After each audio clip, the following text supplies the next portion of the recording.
लातूर जिल्ह्यातल्या महत्त्वपूर्ण असलेल्या उदगीर मतदारसंघामध्ये थेट लढत होते आहे। दोन राष्ट्रवादींमध्ये घड्याळ आणि तुतारीमध्ये फाईट होते आहे। मंत्री संजय बनसोडे इथून लढतायत। सर, या निवडणुकीमध्ये आपण काय मुद्दे घेऊन लोकांसमोर गेलेले आहात आणि लातूर जिल्हा निर्मितीचं स्वप्न जे आहे तो आपण उदगीरकरांना दाखवलेलं आहे। लातूर जिल्ह्याचं स्वप्न नाही, उदगीर जिल्हा निर्मितीचं स्वप्न नाही, तर ते प्रत्यक्षात त्या ठिकाणी आणणार आहे। आतापर्यंत उदगीर जिल्हा निर्मितीकरता जे काही इन्फ्रास्ट्रक्चर लागते ते सगळं मी उभा करून ठेवलेलं आहे आणि त्या विकासाच्या मुद्द्यावरच जनता या ठिकाणी मतदान करीत आहे। आणि तुम्ही बघताय की जनतेमध्ये प्रचंड मोठा उत्साह आहे। 6 वाजेपर्यंत मला वाटते लातूर जिल्ह्यामध्ये सगळ्यात जास्त टक्केवारी जर कुठली असेल तर उदगीर आणि जळकोट मतदारसंघाची असेल असा माझा ठाम विश्वास त्या ठिकाणी आहे।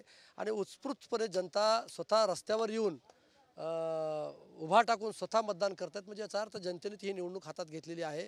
तुम्ही बघत असाल तर विरोधक तर कुठे दिसतच नाही, त्याला पोलिंग एजंटसुद्धा नाहीत, म्हणजे एवढं जनतेनं ही निवडणूक स्वतः हातामध्ये घेतलेली आहे। मला एकदम विश्वास आहे की जनतेच्या जीवावरती मोठ्या मताधिक्यानं 23 तारखेला विजय होणार। महायुती असेल किंवा महाविकास आघाडी असेल, दोन्ही सरकारमध्ये आपण राज्यमंत्री आणि कॅबिनेट मंत्री राहिलेले आहात। किती हजार कोटींचा निधी जो आहे तो आपण उदगीर मतदारसंघासाठी आणलेला आहे, त्याची चर्चा लातूर जिल्ह्यातच नव्हे मराठवाड्यात होते आहे। 6-6.5 हजार कोटी रुपये विकासाचा निधी उदगीर आणि जळकोट विधानसभा मतदारसंघात मी आणलेला आहे म्हणण्यापेक्षा लोकांना तो दिसतोय आणि दिसतोय म्हणूनच लोक एका सर्वसामान्य कार्यकर्त्याच्या पाठीमागं ठामपणे आज 80 ते 85% मला मतदान पडेल इतकं जोश या जनतेमध्ये त्या ठिकाणी आहे। आज सकाळपासून मी 28 बूथ त्या ठिकाणी फिरलो, प्रत्येक बूथवरती एवढा लोकांचा उत्स्फूर्त होता, सगळ्या जाती धर्मातल्या लोकांचा। त्याच्यामुळं पुढचा उमेदवार तर कुठे गायबच झाला, तुम्हाला माहिती दिसत असेल तुम्हाला।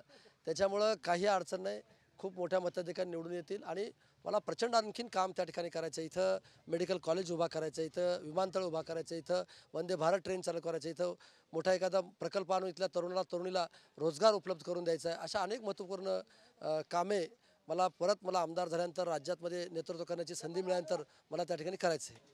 महायुती असेल किंवा महाविकास आघाडी असेल, या दोन्ही सरकारमध्ये आपण मंत्री राहिलेले आहात।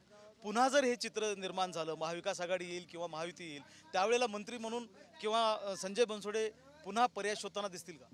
हे बघा, महायुती एकदम भक्कम आहे आणि आता हे महायुती तुटणे नाही आणि त्याच्यामुळं राज्याचे मुख्यमंत्री देवेंद्र फडणवीस साहेब आणि आमचे नेते आदरणीय अजितदादा पवार साहेब तिघजण मिळून एकसंघपणे जवळजवळ 190 जागा हे महायुतीच्या 23 तारखेला तुम्हाला दिसतील आणि 26 तारखेच्या आज सरकार फॉर्म भरलेलं दिसेल। शरद पवार इथे प्रचारासाठी आले होते, पण एक शब्द देखील तुमच्याबद्दल ते बोललेले नाही आहेत आणि अशा परिस्थितीमध्ये जेव्हा महाविकास आघाडीचं सरकार येईल, शरद पवारांच्याकडे जाण्याचा काही विचार होऊ शकतो? हे बघा, आदरणीय पवार साहेब देशाचे नेते आहेत आणि त्यांनी इथं आल्यानंतर त्यांना माहीत आहे संजय हा काम करणारा कार्यकर्ता आहे। त्यांनी या मतदारसंघामध्ये प्रचंड मोठा विकास केलेला आहे आणि जनता त्याच्या पाठीमागं आहे। मग अशा वेळेस एखाद्या नेत्यानं जर योग्य व्यक्तीच्या विरोधात बोलले तर त्याचे रिॲक्शन होते, म्हणून पवारसाहेबांनी काहीही बोललेले नाहीत आणि त्याच्यामुळे लोकांमध्ये मेसेज गेला की विकासाच्या पाठीमागं शरद पवार साहेब सुद्धा उभा आहेत। कॅमेरामन अमित सह महेंद्र जोंधळे, TV9 मराठी, लातूर।